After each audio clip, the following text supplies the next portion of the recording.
Welcome to the new season of the art and science of complex sales. This is the first episode of our coaching quarter. This podcast is dedicated to elevating the sales profession. Our listeners range from first-time salespeople to seasoned sales leaders and driven CEOs. They all come to learn from the best in the business with only one question in their minds: how we get better together. The Coaching Quarter is a 12-episode season with a core focus on a critical element too often ignored: sales coaching. We're kicking it off today with none other than David Massover, a master of sales processes and execution, a coach of coaches, and a 3-time published author. David has dedicated his career to elevating teams towards growth. Today, we dive into his career from the start and how he's used his gifts to build scalable teams across multiple enterprises. He focuses on how coaching is an essential aspect and the critical keys that should entail. So let's get rolling with David and our first episode of the Coaching Quarter. David, welcome to the show, my man. Thanks, Paul. Happy to be here. You're coming to us all the way from around the world. I know. Isn't the internet awesome? Way far away. Yeah, I know. I'm in East Nowhere. Exactly. I don't even know why I start with that ever, because I guess nobody really cares. You don't have a very cool accent or anything. Like, you're not coming out with like... No. For a guy coming to you from Budapest, I think I sound a little bit Chicago and a little bit Silicon Valley, and nothing like the folks that are around me here. No, and you're wearing your sales hat, but it's generally the 49ers hat, which is, Chicago, Silicon Valley, and 49ers fan. I don't know what that is all about. Listen, man, I've been a 49ers fan since 1979. Good times, bad times. You got to stick with your team. Like, we're doing okay this year. We've had plenty of bad years. You got to stick with your team. That's where the respect goes. All right. I'll give you the respect. Absolutely. But for you, I had to wear the sales hat. I wouldn't have worn any hat, but it got kind of cold here. We're recording this in December. I've been wearing my ski hat. I got that whole hat hair thing going on. So, we had to do something. I love the sales hat. What's not to love? I mean, have you worn the sales hat in sales? How many sales calls have you worn the sales hat in? A couple. Usually I wear it in coaching calls rather than sales calls. Gotcha. But in sales calls, I think it's a great concept, right? It's like, let me be honest. Let me take my sales hat off and be honest with you, right? It always gets a laugh. So for those of you that are only listening, David has a black cap within bold white letters, block letters that says sales hat. Yes. Yeah. I didn't buy it myself. It was a gift, and I was highly flattered. So, every once in a while I honor the giver and wear the cap. Well, let's honor the giver some more, and you can define sales for us, because what you're wearing the sales hat, what the heck does sales mean? Yeah. I know that, defining sales is something that you do on the podcast. And I think a lot of your guests have given really great definitions. For me, I mean, I thought about it and I'm like, well, sales is really just representing products or services in the market. I mean, it's a job. So to me, the definition is pretty straightforward. I know a lot of folks will talk about transfer of enthusiasm or other such things, all of which is true. But to me, the definition, that's not really what resonates for me. What resonates for me is how do you do that? And there are so many folks who just get that wrong at some level or another. That's really where I tend to pay attention is how do you do the job, not what's the definition? So sales is the job and how you do it. And you've had a let me use the word illustrious, because I think that's a fun word. Illustrious career in sales. I mean, you've been a great, man. Yeah, no, you from what you say in your books. No, let me take off my sales hat and be honest with you. Exactly. Well, from having a pretty darn good run as a salesperson, right, and being involved in some high growth companies, to writing some books about it, to being a trainer, and then going into massive amount of coaching and being a coach of coaches, and you've been in the industry and had some success. So tell us a little bit about that, because I'd love to hear about your journey. Yeah, so I was a 49er fan before I was a salesperson, right? So I got my first sales job way back in 1991. Like a lot of people, I didn't plan on having a career in sales, But the opportunity came up and I gave it a try, and I absolutely hated it. I mean, I had a really rough start in sales. My start in sales was, I worked for a very commodity focused company. We were selling computer disks and ribbons, the same ones that everybody else was selling. And my training was basically 2 days of the boss disassembling laser toner cartridges and 3.5-inch floppy disks, showing me what was inside as if that was going to help me sell them, and then showing me my desk, right? Here's your phone. Here's your, order pad. Here's the prospect list of the person who just quit. There's Mary, give her your orders. Good luck. Like, that was it. I had no idea what to do. And I often kind of start with this first experience when I'm talking to people about either my background or my philosophy, because I remember so clearly I had no idea what to do.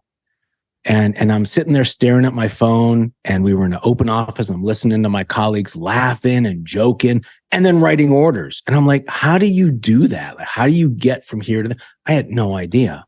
So what was great was one of the people in the office took pity on me and gave me a copy of Brian Tracy's Psychology of Selling, which was over my head, but it showed me that, sales is a learnable skill, and there's resources out there that you can learn from. And so I just started consuming everything I could find. And I discovered that I had this process orientation. So instead of thinking about sales as this kind of big thing, I just started chopping it up into pieces. Who should I be reaching out to, and where can I find their contact information? And, what should I say when I first get started? And if they decide to have a longer conversation with me, how can I engineer that so that I, set us all up for success at the end? And, at the time, I thought that I had invented the sales process because, nobody taught me about it. I later learned that it was invented long before I came along. But I think what I discovered was this process orientation, and that's something that's really helped me. Here we are 30 something years later, and I'm still taking kind of a process first. What should we do, and how do we get to the next step orientation towards sales? And it's been really useful for me and my team and my clients and all that good stuff. When you took that process orientation, that first, okay, I can figure this out by breaking it down into steps. And you took that into, as I understand it, a career in leadership and a career in high growth companies. And so how did that help you both train the people, explain what you're doing in sales, train the people, and then get them coached up and executing? Yeah, great question. So, my personal journey went, like most of us, I had a couple of different sales jobs. I eventually wound up spending a lot of time in the promotional products industry, which, stuff like this sales hat, items with logos printed on it, great business. And I really was working to just refine my own process. I was an independent contractor, full commission. I had the mentality that if I do something better, I give myself a raise. So I was always trying to learn. And I was always looking at my process as kind of, each piece needs to be worked on. And you also have to work on how the pieces connect to each other and how the stuff at the front end will help the stuff at the back end work better. So I achieved some success as a salesperson by following this kind of an approach and being disciplined and diligent and working hard and all that good stuff. And, what do they do to salespeople who are doing a good job? They promote them to sales manager, don't give them any training, give them a new business card, and, pat you on the butt and say good luck. And I, again, had no idea what to do as a sales manager. So I decided, well, going through this process worked for me. Why don't I start going through the process with each of my team members? And so that's how I got started as a manager. Like, well, let's talk about who you're going to call and what you're going to say and where you're going to find them. And, what are you going to do when this happens? And just by talking through these things together within that structure with each individual, the individuals started getting better. And then we all kind of wound up gravitating towards a similar approach because I was involved with everybody and, we just kind of moved in that direction. So then we started working on it as a team. We could sit down as a group and have a conversation with this process as context that was both individual for each of the people there, but also applicable to the group, which was really great for me as a manager because that helped me be more systematic in my approach as a manager, helped me get better metrics out of the team because there was at least a framework that everybody was following. So that was kind of how the process went from me as a salesperson to me as a manager. And when I became a sales executive at a .com startup, same thing applied. When I decided to move to Europe and be a consultant, same basic approach by asking those kinds of questions. Who are we going to call and where are we going to find them and what problem do we solve for them? And just all the stuff that fits into process. It's really, easy to figure out where we are and where we need to go. I think there's other things you can do other than process, but I think having something that can anchor your perspective on how you're approaching a problem is a really effective way to approach a problem. And for me, my natural inclination towards process just kind of led me to do that literally for, more than 3 decades within my career over a pretty diverse range of experiences. Well, I think the anchor is something I really want to tie and dive into, because this idea of that anchor and that the idea of being able to start together at one spot. A lot of people look at sales methodology or sales checklists or sales processes as maybe they're too onerous, or maybe it's the man looking over you, or maybe it's somebody else's best practices. But how do you get a team to really buy into that? Okay, this is the anchor. Right. This is our starting point. Wherever we may go, we need a starting point together, and this is it. Like, what are some of the things you do there? It's a great question because a lot of people have really bad experiences with things like process. And I think a lot, as I've seen it when I discuss this with individuals and with managers and leaders, what seems to be the problem is people either adopted someone else's process or just, wrote out a process without going very deep into it and then kind of imposed it on the team. But there wasn't really a lot of work together to understand what this process is and how it's supposed to work. And if you think back to my backstory, I started developing process one-on-one with salespeople. And it wasn't, here's my process, please adopt it. It was asking the questions that build up the process. And then before you know it, you just kind of have one. So one of the things that I do and have done throughout my career is I don't start with the dogma or the process. I just start with the questions. And part of it is my natural inclination, and part of it is, most people kind of operate in a process-oriented manner, whether they think so or not.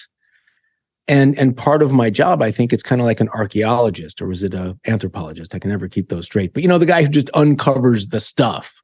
It's an archaeoanthropologist, yes. Thank you. I appreciate that. I just wanted to clear that up for you. Yeah. I appreciate you're a good man, Paul. But like when you uncover it with somebody and then go or a group and then take a journey together to say, well, we've uncovered this stuff and we can put it together this way. And if we move these things around, it might work better. When you do that with people, you get this crazy thing called buy-in, which is very different than, just telling folks, hey, this is our process, do it, log your stuff in the CRM.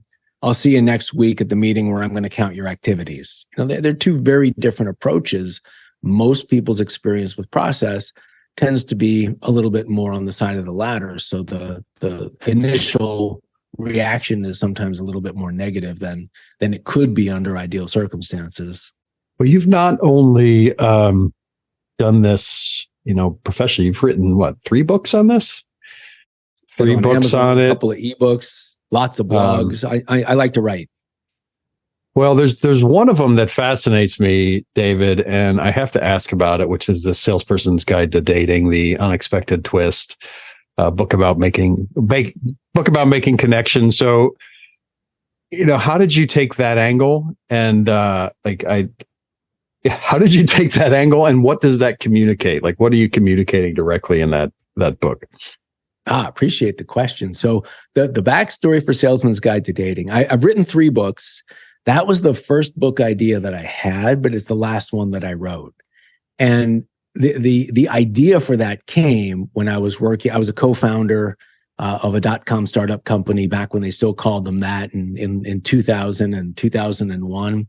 But founder isn't a job. So I had a job. I was the VP of business development when there was 5 guys in the company and there was 1 CEO and 4 VPs. So we were in full startup mode. And I was out there trying to sign up our first 50 vendors to a pretty restrictive contract for a company that nobody had ever heard of on the internet, which nobody was doing business on. So it was a lot of fun, took a lot of work. I was working 14, 16, 18-hour days. And I remember so clearly, I was sitting at home. I had a little desk at home and I was doing some work at home. And I remember thinking to myself, I'd really like to be in a relationship. Wouldn't that be nice? But I don't have any time. So how am I going to be in a relationship? And that's when the sky opened up and the symphony started playing and the light bulbs went off. And I said, you know what? I need a good lead source. And the whole thing just cascaded in my mind from there. It's okay, so you get a lead source and then you need to qualify, and then you need to, do a needs analysis, which you should probably call something else. And, so that's where the idea came from.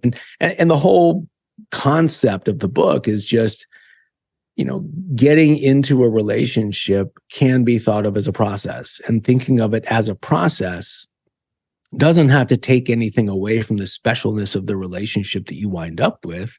It's just a deliberate way of trying to get there. And I think that can be applicable to those of us in sales for whom, clients and deals don't fall off of trees into our laps, and those who are also looking for a romantic connection and don't have that kind of luck for whatever reason. Well, that's why I love it, is because it takes this process idea and it turns it into the art. And people think of the art of sales as the relationship piece, right? But it doesn't take anything away from the need to structurally think about it and how to go about it. So I loved how you played on that. And I think that's a really cool thing into making some of these concepts very real, right? Has anybody ever found a wife or anything and come back and said, "Hey, I used all these things and I found my husband"? I have how many families have you started? Yeah, I have some nice reviews on Amazon, but none of that. There's that senator that was in the newspaper a couple of months ago that had started 90 or 20 or some number of marriages among his staff. I don't have anything like that, but yeah, I'd like to think it helped some people. So maybe it did, but I just don't know about it. Oh, I think no, it's a great book, absolute must read. But it's one of those things that just, to me, it makes it brings together. I mean, I call this thing the art and science of complex sales, right? But it brings together those processes in a very cool way that humanizes it. So I just thought that's really cool. If people are interested, there's a 12-minute YouTube video where I presented the concept at a conference. So Salesman's Guide to Dating or David Massover on YouTube. You can check that out. And the book is still available on Amazon, on Kindle only, but for free. And it's short and it's fun to read. So, if you're into it, check it out. And if you get married because of it, let me know and then I can answer Paul's question. Awesome. Well, let's take this in a little different direction than marriage, but not too much, which we're going to bring it into coaching. Because one of the things you have incredible passion about now, and you make a big impact on in the world of sales, is coaching, right? And so the foundation of coaching, you've already brought us back, which is we have that process. But tell me a bit what you're seeing today in the world of sales. What is sales coaching? What are you seeing today in the world of sales coaching, and why does it need to be a focus? Yep. Well, I've always believed that, going back again to my first experience as a manager, I've always believed that the most powerful thing that a sales organization can do is have somebody talking to their salespeople about how to do their work better. I mean, what we do is it's a craft, it's a trade. You kind of have to learn how to do things. And, I white knuckled it and muscled through and School of Hard Knocks and all that stuff. I never had a mentor or a coach or anything like that. But when I became one, as a sales manager who was coaching, I really saw how much of an impact it could have. And, sales can be a very lonely job and a very psychologically punishing job. And so to have someone who you can work through what you're trying to do, I think that's hugely valuable on an individual basis and also, at an organizational level. What's unfortunate is, like my experience, a lot of sales managers get the job because they're great at selling, but they don't get any guidance about how to manage. They don't get any guidance about how to coach. A lot of folks who decide to become independent sales coaches very often have a small amount of experience. They may have worked for a large company, a big tech startup or something like that went big. And they have, a methodology or two that's worked for them in a certain context. And I hear this from a lot of folks that, they work with other coaches and it's more like, okay, so here's what I do. Here's what I would do. Here's what worked for me. And I think there's nothing wrong with, here's my success story. Let's see how it applies to you. But that second part doesn't always happen. It's more like, here's the thing that worked for me. Let's see if I can teach it to you and then, go for it. And to me, that's not coaching. That's maybe training, the yabba dabba do methodology, but that's not coaching. Coaching involves a lot of listening, a lot of probing, a lot of challenging, but also encouraging and suggesting. So, you do have to have some experience, but it's way more than just taking the stuff that I've done and, inserting it into your brain like that little stick they have in the Matrix. It's got to be more interactive than that. I have two paths that we need to go down. I'm going to start with one of them, and it's the short sidebar. What on earth for all of us Flintstones fans back in that? What is the Yabba Dabba Do methodology?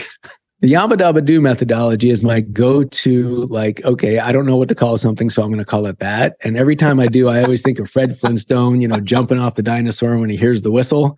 And if you don't know the reference, well, you're just, not as old as some of us.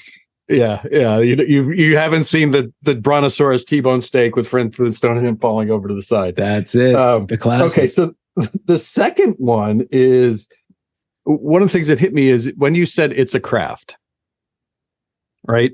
So let's think about that. Let's think about crafts. Let's think about craftsmanship, fine art, fine crafts, whatever you want to do. I was watching a show last night on Alaska, and it was a father teaching a son how to trap and make furs. And so whether or not you like that, it is a craft. And they made gorgeous mittens and things out of this. But it was really interesting the way that he did it is that he would leave to the student, the kid, and they would have to do, right? And they have to do the one, the next, and then he'd kindly and gently say, what about this? What about this? What about, and the kid ended up over the course of, the episode, a couple seasons, he's out there doing it on his own, right? You think of like the sword makers and all these things, whatever it was in terms of the craftsmanship. We've always had that mentor that has guided and walked with people. But in sales, that hasn't been like we're going to do that for you. It hasn't been like a standard in the industry. Why is that? I don't know. I think it's a huge loss. I mean, I didn't have that when I was growing up in sales. I grew up in sales in the 1990s. And a lot of folks who I talk to now tell me about great managers that they had who did ride-alongs with them and went on meetings with them. And they would talk about how, this was obviously when people were doing a lot more outside sales than they might be doing now. But, your manager would just spend the day driving to meetings. And you would know it was going to be, Thursday the 15th. So you better have some meetings lined up, right? So you line up your meetings. Your manager spends the day with you. And everybody says, the best learning happened when both people are staring at the windshield or when you go out to the Greasy Spoon to get some lunch. And the worst managers were the ones who would step in and save the day. The best ones are the ones who just shut up and observe and let the salesperson do their job and then give them feedback and give them tips and give them suggestions. And it's exactly that. It's really tempting to think you can, buy somebody's 6-step program or watch YouTube videos or buy a book and then just, be awesome. And, that's what I had to do because I didn't have a mentor. And it can work if you're extremely disciplined, but to have a mentor to give you feedback after letting you do what it is that you're trying to do, that's observed one way or the other, that's a real accelerant. And it doesn't happen nearly enough. There's a lot of folks using, call recording with AI, and, everybody wants a shortcut and a magic pill. But there's a lot to be said for an individual with more experience than you, observing, guiding, and doing that for an extended period of time. Well, there's this, you also, disciplined, diligent, working hard. That's how you described the first, lots of years of your sales career. And that's critical. But one of the things you said there was you have to have those habits to be able to self-coach, to be able to self-lead. And there's many that just, it's not a judgment. Like there's many that just don't have those habits. Like that hasn't been taught in their youth. It hasn't been taught, but they still have immense talent. So bringing that out of them is absolutely critical. And you're right. I think there is this trend these days to that shortcutting, but that windshield time and the greasy spoon, I love the way that you describe that, has been the times in my career when I know I learned the most. And it's also been the times that I could just be with people and sit and understand. And I don't think we replace that. Like, I really don't. I don't think I think we replace that with AI and that type of stuff there would be a massive price to that. Yeah. I mean, there's a lot to be said from just learning from someone who's done it before and who's a good teacher. But, an effective coaching relationship, as you suggested, it's there's two sides to that sword. And if somebody is not motivated and doesn't want it, it's pretty tough. When I start a coaching engagement, I usually, I don't want to steal anybody's book title, but I like to start with why. Why are you coaching with me? What is it that we're trying to achieve here? And some people, like, if I am hired by a company and I'm coaching all of their salespeople, many of them just like, they don't even know why they're there. Like, I don't know, whatever. Like, I'm just doing my thing and, getting my paycheck, and sometimes I get some sales, and like the drive isn't there. Now I tend to work mostly with people who come to me individually, which is wonderful for me because these are people who are driven and self-motivated. They have a problem they want to solve. They're like, David, I want to get better at this, or I want to get better at that, or I don't know what I want to get better at, but I need this result and I need to figure out how to get there. But when you start out with somebody who wants to improve and critically will change what they're doing to get there. If you're not willing, I mean, isn't that the clinical definition of insanity, right? Doing the same things and expecting different results. You have to have the desire to improve. You have to have the commitment to do what it takes. And if the person being coached doesn't have that, best coaching in the world isn't going to move the needle. So let me dive into one more quick topic with you, and then we'll call it a day, because I think it's really important as we talk about this. But how do you take that sales leader, that top salesperson that we know gets promoted to the sales manager, right? How do you help and empower them to be an effective coach? Like, you had to make the transition. Mm-hmm. There's others that have to make the transition, have no idea how to do it. How does that happen? So I think the biggest impediment to that happening is time and bandwidth and priorities. Anyone who's a frontline sales manager, any kind of sales leadership, sales management, you're going to relate to this. You get promoted to the sales manager job. Normally, in almost every case, you still have a quota. You have your own number to hit. Now you're also going to meetings. Now you're also, you go to meetings with other divisions in the company. You have all these meetings you have to organize for your team. You're responsible for keeping the CRM up to date. The CFO's coming and knocking on your door and asking for some special report out of the CRM that it doesn't normally generate. And, there's just no time. So I think sales organizations who want the benefits of a well-coached sales team need to start by asking, okay, what is it that we're asking our frontline sales managers to do? And, is there a way to create some space for real coaching? And it's funny because, there's all these surveys that come out and I've seen a bunch of them. So I'm not referring to anything specifically, but I've seen at least half a dozen of these surveys where they'll ask sales managers, do you coach? And north of 75% say, oh, yes, absolutely, I coach. And in the same survey, they ask salespeople, do you receive coaching? And it's always south of 25% that says, yes, I receive coaching. So, this idea of what is coaching is first of all kind of misunderstood. You need to have like that Vince Lombardi moment. Gentlemen, this is a football, right? But it can't happen without prioritizing it within the organization. And once it's prioritized within the organization, coaching is a skill. It's learnable. If there's bandwidth and if there's capacity and if there's room within the organization, there are resources out there that will help you be a better coach, a coach for coaches. There's books on coaching. You can do it if you want to, but not if you don't have capacity. To talk to a CEO right now, to talk to not the sales leader, talk to the CEO and talk to the benefits of making that space. Yeah, I think if the head of the company recognizes that this is valuable, then it's about moving priorities around. Listen, VP of sales is a tough job too, right? Tough job, lots of pressure. People don't tend to last there long. Expectations are super high, but really, if expectations for me as a VP of sales is I got to turn things around in 6 months, what are you going to do other than coaching that's going to do that? A new technology, a new script, coach your people. Get your people operating more effectively. Your numbers should go up. Seems kind of straightforward to me. Well, there's a lot of other choices people take, and I, taking them myself, and but I truly believe in it.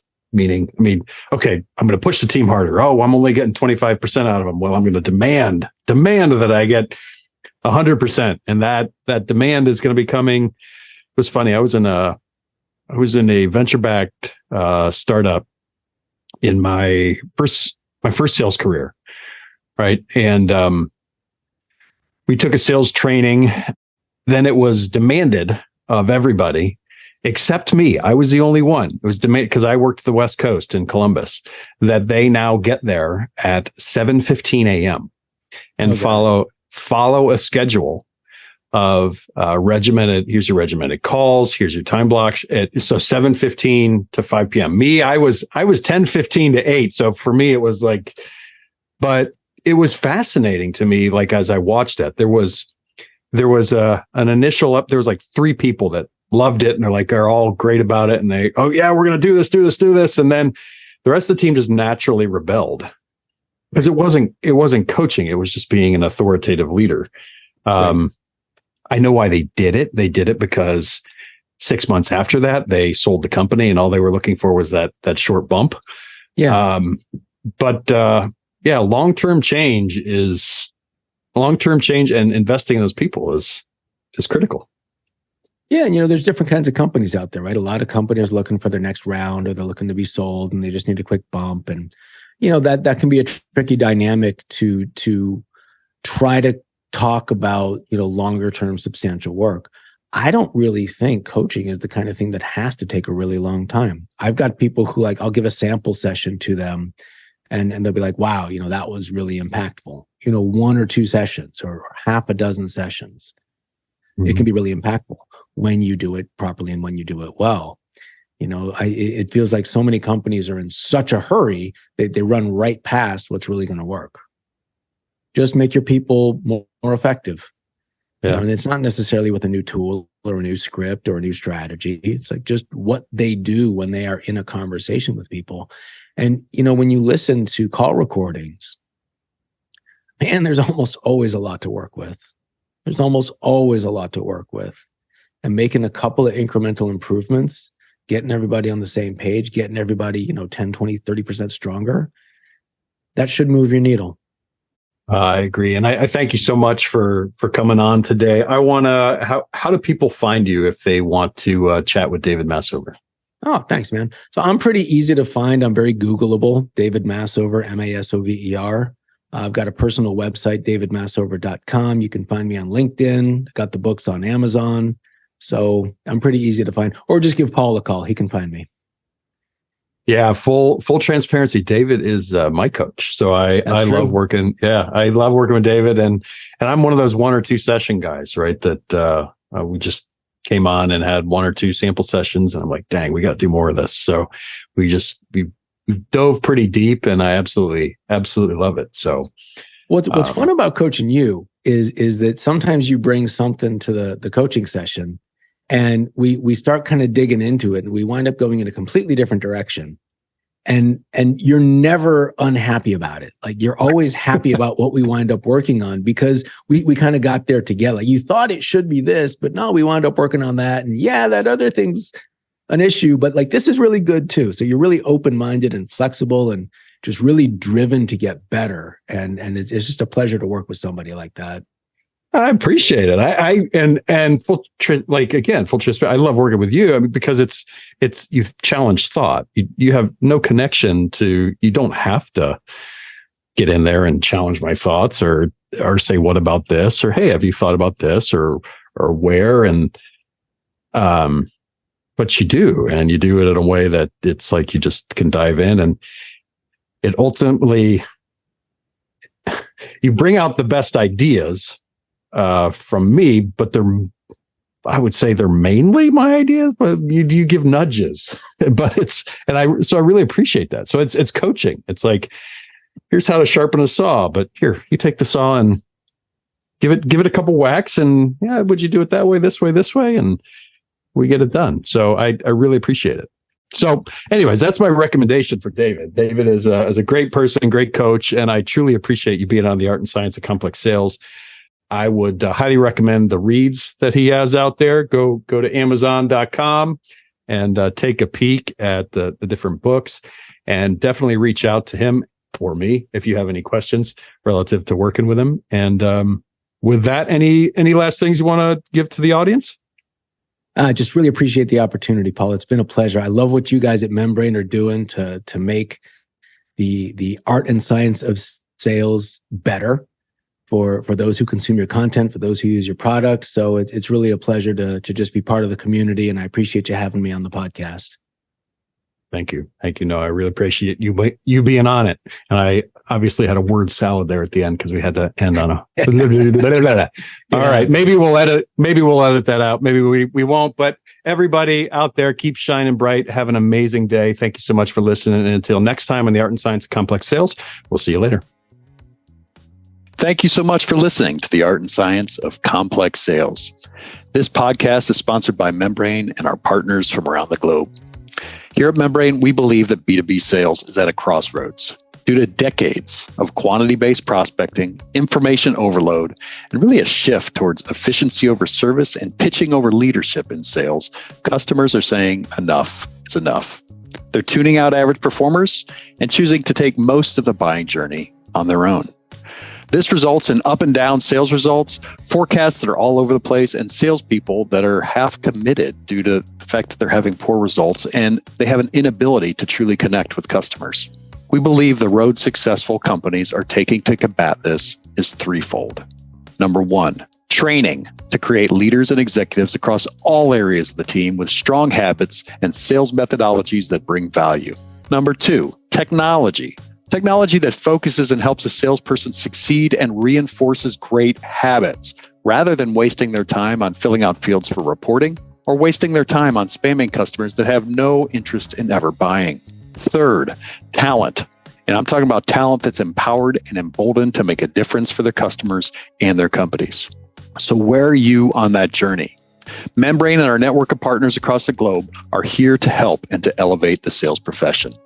We streamline critical technology by combining CRM, training and enablement, and more into one seamless platform. We drive best-in-class methodologies through our partners. They provide the top thought leadership methodologies and resources from across the globe. And our collective efforts are dedicated to recruiting, training, coaching, and empowering, and measuring the habits of the top teams in the world to ensure success. Join us at membrane.com to learn more. And thank you so much for listening.